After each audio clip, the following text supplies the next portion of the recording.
Halo, di sini bersama Fitri Anissa dan akan membahas mengenai investasi saham di iPod. Nah, apa sih saham yang Fitri beli dan kenapa Fitri memilih beli saham itu gitu? Gimana perusahaan itu perkembangannya, gimana prospek kedepannya itu bagus atau tidak. Nah, jadi nanti kita akan bahas bersama-sama. Oke, jadi di sini Fitri memilih membeli saham AKRA atau PT AKR Korporindo. Nah, jadi kita harus tahu dulu company profile-nya itu gimana, dia berdirinya kapan, dia IPO-nya kapan, terus dia bergerak di bidang apa sih? Nah, itu akan kita bahas ya. Yang pertama itu PT AKR Korporindo ini didirikan di Surabaya pada tanggal 28 November tahun 1977. Nah, pada awalnya namanya itu PT Aneka Kimia Raya. Lalu pada tahun 2004 mereka mengubah menjadi namanya PT AKR Korporindo. Selanjutnya itu Presiden Komisaris dari PT AKR Korporindo ini dijabat oleh Bapak Sugiarto Adikusumo dan dengan beberapa jajaran komisaris lainnya. Lalu ada juga presiden direktur. Presiden direkturnya yaitu Bapak Haryanto Adikusumo dan juga ada beberapa jajaran direktur di bawahnya. Lalu shareholders dari PT AKR Korporindo ini yaitu PT Arta Kencana Raya Tama.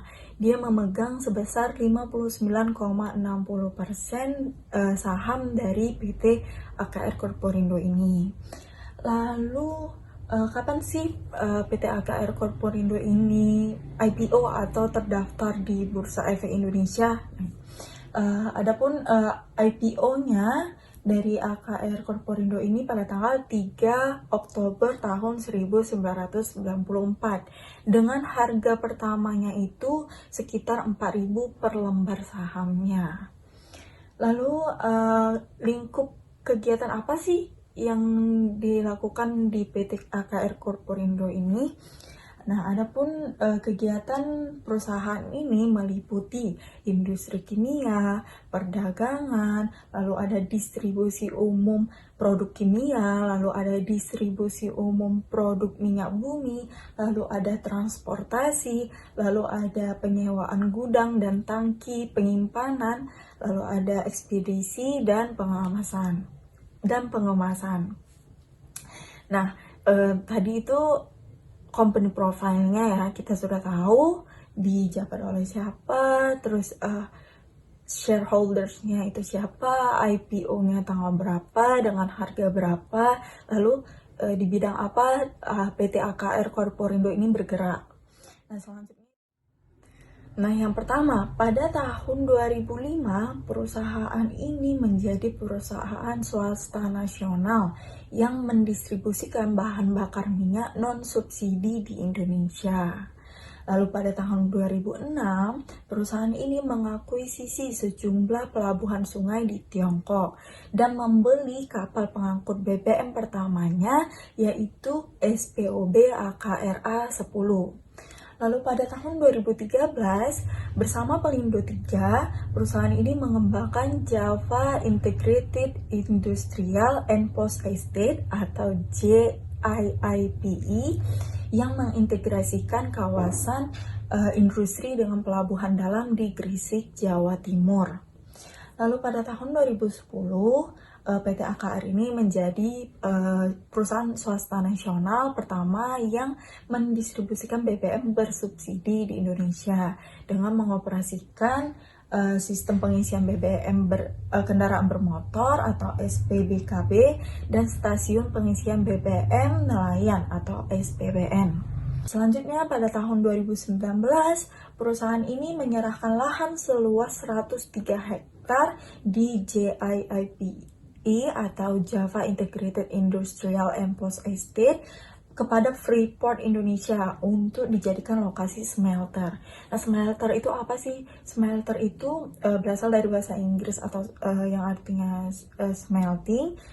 artinya peleburan. Nah, maksudnya peleburan ini dalam kegiatan industri tambang, dia berfungsi untuk meningkatkan kadar kandungan logam guna menaikkan nilai jual dari logam tersebut.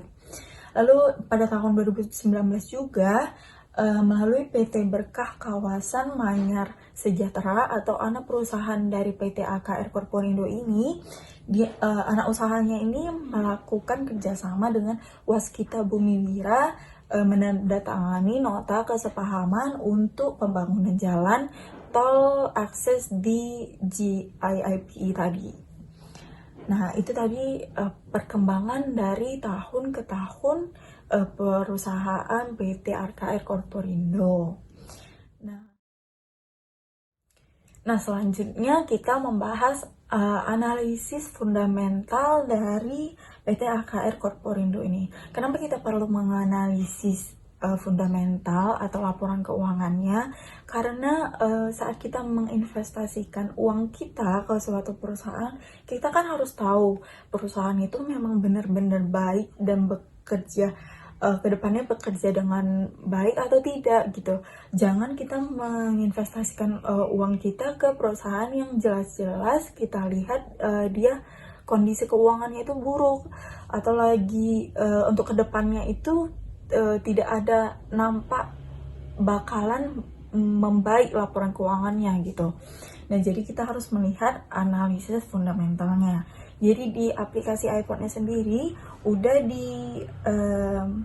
dipaparkan ya analisis fundamentalnya. Dapat kita lihat itu ada list price, ada share out, ada market cap, cash, total asset, short term borrowing, long term borrowing, total equity, revenue, gross profit, operating profit, net profit, dan penilaian EPS atau earning per share-nya berapa, PER-nya berapa, BVPS-nya berapa, PBV-nya berapa, ROA-nya berapa, ROE-nya berapa, itu sudah dipaparkan dan nampak di aplikasi iPhone-nya sendiri. Nah, jadi misalnya nih kita lihat kan, kemarin waktu Fitri beli itu harganya itu berkisar 835 per lembar sahamnya. Jadi kan beli satu lot itu 1000 saham, jadi Fitri bayar kemarin 83.500. Nah, sekarang nilai harga sahamnya itu tadi udah naik menjadi 925 per lembar sahamnya. Jadi dari sini walaupun belum pasti ya, tapi sudah nampak perkembangan kenaikan dari harga sahamnya tadi. Tapi tahun sebelumnya itu harga sahamnya itu cukup besar. Misalnya tahun 2015 harga sahamnya itu 7.175, lalu tahun 2016 turun menjadi 6.000, lalu 2017 turun menjadi 6.350, nah di tahun 2018 4.290, lalu di tahun 2019 3.950, lalu tahun 2020 3.180. Nah, kenapa bisa jauh berbeda dari tahun 2020 yang sebesar 3.180, nah di tahun 2021 sampai sekarang ini itu turun jauh drastis, sekitar sekarang 925 per lembar sahamnya. Nah, jadi ada di iPod juga di beritanya News and Research di penelitian di penelitian orang iPod sendiri, mereka mengatakan bahwa PT AKR Korporindo ini lagi melakukan stock split. Jadi mereka menurunkan harga sahamnya supaya lebih terjangkau ke investor retail seperti kita yang melakukan jual belinya sendiri gitu, nggak terlibat dalam kegiatan bisnis tersebut gitu kan. Jadi dengan menurunkan harga saham tadi, mereka memperbanyak menyebarkan lembar sahamnya. Jadi mengapa harganya itu sangat turun drastis. Ada juga di tahun-tahun sebelumnya mereka melakukan stock split ini. Jadi salah satu strategi mereka dalam menarik investor baru, investor milenial sekarang untuk tertarik membeli saham mereka. Nanti saya tunjukkan juga news and research-nya di aplikasi iPod itu di mana. Oke, selanjutnya, nah yang paling penting itu kita melihat juga kan pendapatannya. Berapa sih pendapatan di PT AKR Corporindo ini? Jadi di situ ada di revenue. Nah, di revenue dapat kita lihat dari tahun 2015 yang pendapatannya itu berkisar 19,7 triliun. Di tahun 2016 sebesar 15,2 triliun, naik terus di tahun 2017 18,2, lalu naik lagi di 2018 23,5, dan sempat turun di 2020 sebesar 17,7, lalu di 2021 naik kembali sebesar 25,7 triliun. Jadi dari perkembangannya tadi dapat kita lihat pendapatannya itu lumayan bagus ya, meningkat. Walaupun ada yang turun, tapi tahun depannya meningkat lagi sebanyak 25,7. Nah, juga yang perlu kita ketahui itu keuntungan dari pendapatan ini itu seberapa atau net profitnya. Nah, dari kita lihat dari 2015 itu sebesar 1 triliun, lalu naik tetap di tahun 2016, naik di tahun 2017, naik lagi di 2018, dan menurun di 2019 dan 2020, sampai di 2021 naik lagi sebesar 1,1 triliun. Nah, jadi gimana kita bisa lihat laba atau keuntungan dari saham yang kita beli ini, kita dapatnya berapa gitu kan? Karena kita dapat keuntungan investasi saham di perusahaan ini itu seberapa, nanti dikembalikan atau mendapatkan dividennya itu seberapa. Nah, itu dapat dilihat dari EPS atau earning per share-nya berapa. Nah, jadi di EPS-nya ini dapat kita lihat di tahun 2015 itu sebesar 265. Jadi 265 per sahamnya. Jadi misalnya kita punya satu lot, ya udah 1000 dikali 265. Jadi kita mendapat laba sebesar 265.000. Nah, tahun selanjutnya itu sebesar 252, tahun selanjutnya sebesar 300, tahun selanjutnya naik lagi sebesar 400, lalu tahun selanjutnya mengalami penurunan sebesar 179, lalu tahun berikutnya naik lagi sebesar 231, dan sekarang harga nilai keuntungan yang kita dapat itu sebesar 55,30. Jadi artinya sebesar 50, kalau tadi saya satu lot, jadi sebesar 55.300 rupiah. Kenapa bisa sedikit gitu ya dibandingkan tahun-tahun sebelumnya? Karena tadi dia mengalami stock split, jadi kan lembar sahamnya lebih banyak. Nah, tapi harga sahamnya itu lebih rendah dari tahun-tahun sebelumnya. Jadi sesuai juga dengan misalnya tahun-tahun sebelumnya harga sahamnya itu 3.180. Nah, yang didapatkan keuntungannya itu sebesar 231 per lembarnya gitu. Jadi wajar jika harga saham yang kita beli sekarang itu misalnya seharga 925 per lembarnya. Jadi mendapat laba atau keuntungannya itu sebesar 55,3. Oke, selanjutnya tadi PER. Nah, PER ini memperlihatkan berapa lama, tunggu berapa kali kita sudah mendapatkan laba tersebut gitu kan. Nah, jadi mudahnya begini, jika nilai PER-nya itu lebih kecil atau lebih rendah, itu lebih bagus untuk kita karena lebih cepat pengembaliannya dibandingkan nilai PER-nya itu tinggi gitu. Misalnya di tahun 2015 tingkat PER-nya itu 27,07 kali. Jadi kita menunggu selama 27 kali baru dapat pengembalian modal kita, ibaratnya gitu. Fitri membelinya dengan 83.500. Nah, tunggu 27 kali baru Fitri dapat modal yang tadi. Nah, itu kan cukup lama gitu ya. Nah, jadi kurang bagus. Tapi itu wajar dengan harga saham yang di tahun 2015 itu sebesar 7.175. Berarti Fitri mengeluarkan uang sebesar 700.000 sekian gitu. Nah, kalau misalnya tahun ini, tahun Fitri itu pernya itu sebesar 16,73 kali. Nah, kan lebih cepat dibandingin dengan tahun yang sebelumnya, dan untuk nominal harganya itu juga sesuai kan. Jadi setelah 16 kali barulah Fitri mendapat 16 kali pembagian dividen, barulah modal Fitri itu tertutupi kembali ke Fitri gitu. Selanjutnya itu ada PVV. Nah, ini untuk melihat seberapa layak sih nilai saham yang kita beli tadi. Nah, patokannya itu berkisar 1 sampai 3. Jadi selama dia nominal nilainya tadi berkisar 1 sampai 3, berarti oh, saham ini masih layak untuk kita beli nih. Nah, misalnya di AKR Korporindo ini di tahun 2015 itu 3,89, berarti masih layak untuk dibeli.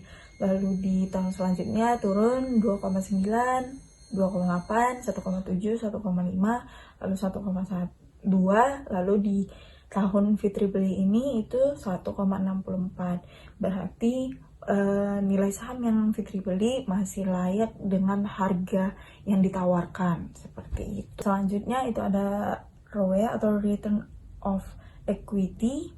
Nah, adapun patokannya juga di ROE ini itu minimal dia 10%. Artinya cukup bagus suatu perusahaan dalam mengembalikan equity-nya itu tadi minimal itu nilainya 10%. Nah, jadi kalau di PT AKR Korporindo ini di tahun 2015 itu 14%, lalu tahun selanjutnya turun 12%, lalu 13%, lalu naik lagi 16%, lalu di tahun-tahun berikutnya itu turun 7, terus ke 8%, lalu di tahun sekarang itu 9,84%. Nah, memang bukan menjadi suatu patokan ya kalau nilainya lebih dari 10% itu bagus. Jadi analisis fundamental ini nggak hanya melihat dari satu sisinya aja. Jadi bisa jadi dia di sisi yang ini kurang, tapi di sisi yang lainnya cukup bagus. Jadi bukan berarti karena di satu sisi dia lemah, semuanya lemah gitu, enggak. Jadi bisa juga nanti kita bandingkan ke perusahaan yang sesama bidangnya, itu ada di iPod juga cara melihatnya. Jadi nanti dikasih tahu misalnya PT AKR dengan PT apa gitu. Nah, kita mau melihat mana sih yang lebih bagus. Nanti di iPod ini juga ada ngasih tahu di misalnya namanya itu chart compare. Jadi dia membandingkan dua perusahaan, mana sih yang lebih bagus, ranking satunya yang mana, ranking 2 yang mana. Terus dia ngasih tahu nanti untuk ROE-nya lebih bagus nih di perusahaan yang ini, tapi untuk PER-nya lebih bagus di perusahaan yang ini, dan EPS-nya juga lebih bagus dari perusahaan ini. Nah, jadi nanti di tabelnya itu dikasih tahu mana dia lebih bagus di bidang yang mana, dinilai analisis fundamental yang mana, terus nanti ada rankingnya juga, ranking satunya yang mana, ranking 2 yang mana. Jadi bisa menjadi apa ya, untuk kita yang pemula yang belum tahu, bisa menjadi referensi nih, lebih bagus perusahaan yang mana sih, perusahaan yang pertama atau perusahaan yang kedua gitu. Nah, jadi dari analisis fundamental tadi dan Fitri juga sempat bandingin dengan perusahaan yang lain, lebih bagus di PT AKR Korporindo ini, dan untuk harganya juga lebih terjangkau kan. Untuk kita pemula itu minimal kita punya uang 100.000, nah kita masih bisa beli PT AKR Korporindo ini. Kemarin Fitri belinya di harga 835 dan sekarang udah naik menjadi 925. Jadi melihat kenaikan harganya juga jadi membuat Fitri nggak salah sih untuk berinvestasi di saham ini untuk awalnya gitu. Nah selanjutnya itu dari analisis fundamental sudah, terus di aplikasi iPhone ini juga ada namanya News and Research. Jadi di aplikasi iPhone-nya ini sendiri Fitri melihatnya itu udah lengkap banget ya. Dia orang-orang di iPod itu udah melakukan penelitian terlebih dahulu terhadap PT-PT AKR ini. Jadi kita dapat mengetahui nih perkembangan saat ini itu gimana sih di PT AKR Corporindo ini. Nah misalnya nih kemarin dia PT AKR Corporindo ini kan stock split ya, jadi aksi stock split ini udah dirapatkan di rapat umum pemegang saham luar biasa atau RUPSLB yang dilaksanakan di 20 Desember 2021. Stock split ini bertujuan untuk meningkatkan likuiditas perdagangan saham perseroan di Bursa Efek Indonesia. Jadi melalui stock split ini, harga saham perseroannya akan menjadi lebih terjangkau bagi para investor retail, sehingga diharapkan akan meningkatkan jumlah saham perseroan. Ada juga berita AKR Corporindo atau AKRA menyiapkan capex sebesar 400 miliar. Untuk apa 400 miliar ini? Nah, jadi mereka mengatakan bahwa sebesar 300 sampai 400 miliar yang digunakan untuk menambah pompa bensin seiring dengan adanya penambahan kerjasama dengan beberapa pelanggan. Jadi menurut mereka saat ini pihaknya tidak mengalokasikan belanja modal terlalu besar karena selama 5 tahun terakhir terhitung sejak tahun 2016 perseroan sudah menginvestasikan capex sebesar 11 triliun. Nah, jadi mereka merasa yakin bahwa di tahun inilah tidak perlu mengeluarkan lebih banyak lagi, hanya sekitar 300-400 miliar, karena selama beberapa tahun sudah investasi dengan banyak. Jadi sekaranglah waktunya untuk panen. Nah, dari berita ini sih Fitri juga yakin kalau ada di prospek kedepannya itu perusahaan ini bakal maju, bakal lebih bagus gitu. Makanya Fitri menginvestasikan uang Fitri di saham ini. Jadi ini kita masuk ke technical analisisnya. Jadi tadi kita buka misalnya PT AKRA, lalu di bagian chart, lalu klik advance chart. Nah, nanti ada muncul grafiknya, terus itu kita bisa milih ya teknikalnya gimana, mau pakai bars, mau pakai candles, mau pakai hollow candles, mau pakai Heikin Ashi atau line atau area atau baseline. Nah, di sini Fitri pakai yang candles. Nah, misalnya nih lihat di yang candles yang Fitri buletin nih ini. Nah, itu harga pembukaannya itu pertama di harga 880. Ternyata daya belinya meningkat.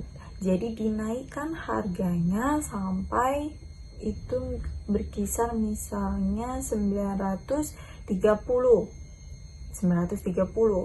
Lalu ternyata daya belinya ini kurang nih. Naik terus, tadi udah dinaikkan, ternyata sampai di harga 930, daya belinya berkurang.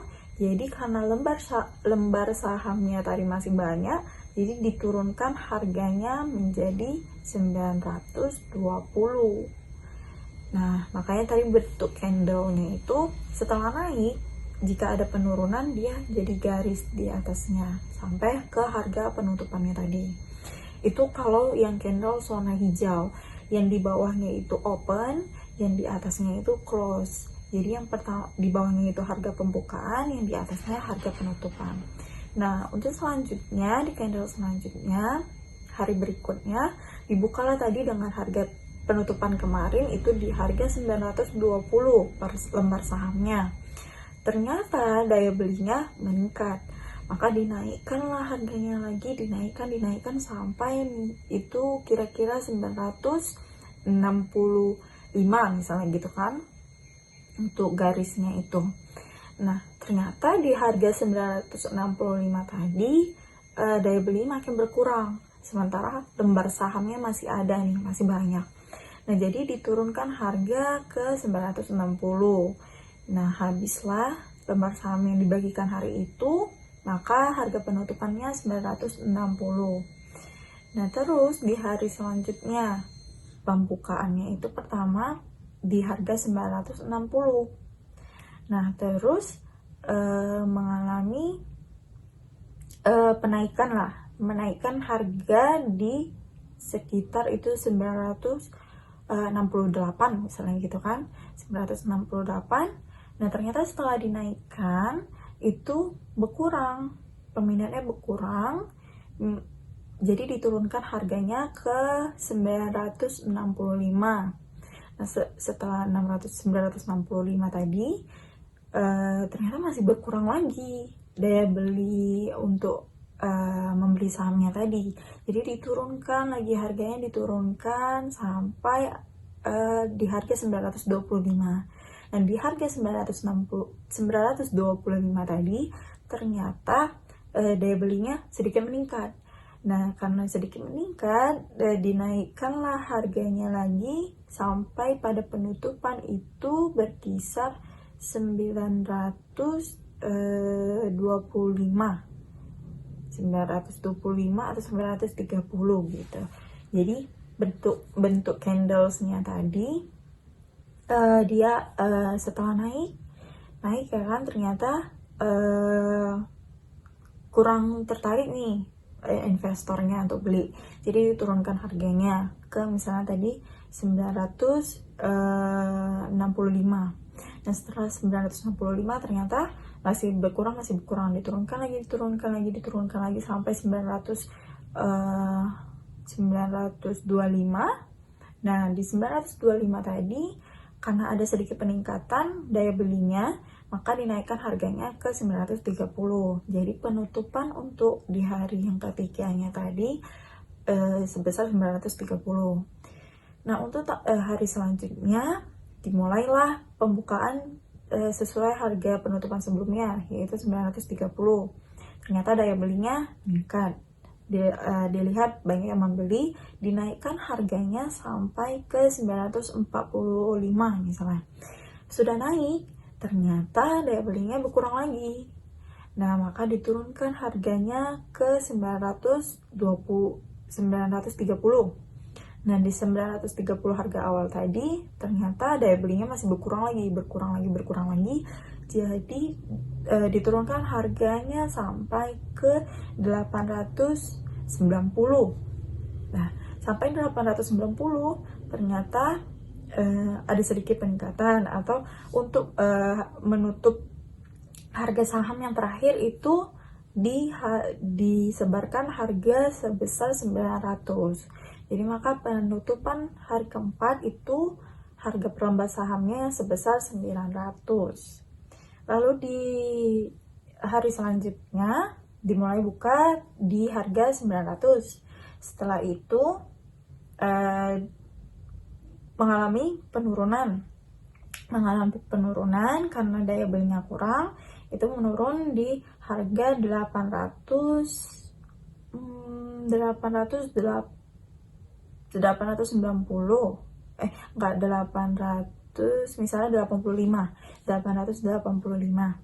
Nah, ternyata ada peningkatan pembelian, dinaikkan lagi harganya ke harga semula 900, lalu dinaikkan lagi karena peningkatan pembelian, dinaikkan sampai ke harga 930.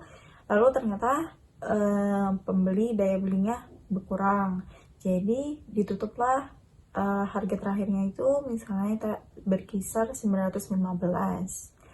Nah, untuk hari selanjutnya dibuka di harga 915, lalu daya belinya berkurang, turun ke 900, lalu daya belinya meningkat lagi, dinaikkan lagi ke 915, lalu di 915 naik lagi, mengalami peningkatan sampai harga terakhirnya itu di 925. Jadi seperti itu membaca candlenya tadi. Nah, ini itu technical analysis itu kan lebih melihat pergerakan harga sahamnya per harinya itu berapa gitu. Jadi kalau misalnya kita mau beli atau mau jual, kita tahu nih perkiraan hari ini itu harganya bakal berapa, bakal bisa jatuh ke harga yang berapa, bakal bisa naik ke harga berapa. Jadi misalnya kita yang mau beli, kita lihat oh di hari ini kira-kira dia bakal turun nih harganya. Jadi kan lebih untung kita ya untuk beli di harga yang lebih murah dengan nilai saham dan perusahaan yang bagus gitu kan. Terus kalau misalnya kita mau jual, itu kita lihat harga yang tertinggi. Nah, kira-kira di hari ini bisa terjual per lembar sahamnya itu berapa gitu kan. Jadi perhitungan untuk kita membeli dan menjual saham kita tadi. Mungkin itu aja untuk technical analisisnya. Jadi kesimpulannya, kenapa Fitri memilih menginvestasikan saham di PT AKR Corporindo ini? Satu, harganya terjangkau dengan minimal 100.000 uang yang Fitri punya, Fitri udah bisa beli saham di AKR Corporindo ini. Kedua, perusahaannya bagus, melihat perkembangan sebelum-sebelumnya dan ada prospek kedepannya suatu proyek yang sedang dilakukan PT AKR Corporindo ini. Mungkin sampai sini saja Fitri membahas investasi saham di iPod. Menurut Fitri untuk pemula di aplikasi iPod ini sangat membantu karena ada pelajarannya juga, ada mulai dari pemula, standar sampai yang tinggi itu ada videonya, ada terus artikelnya, ada, kita bisa belajar lebih banyak mengenai saham ini di aplikasi iPod ini. Itu saja bincang-bincang Fitri hari ini, semoga bermanfaat, lebih dan kurang mohon maaf. Bye bye.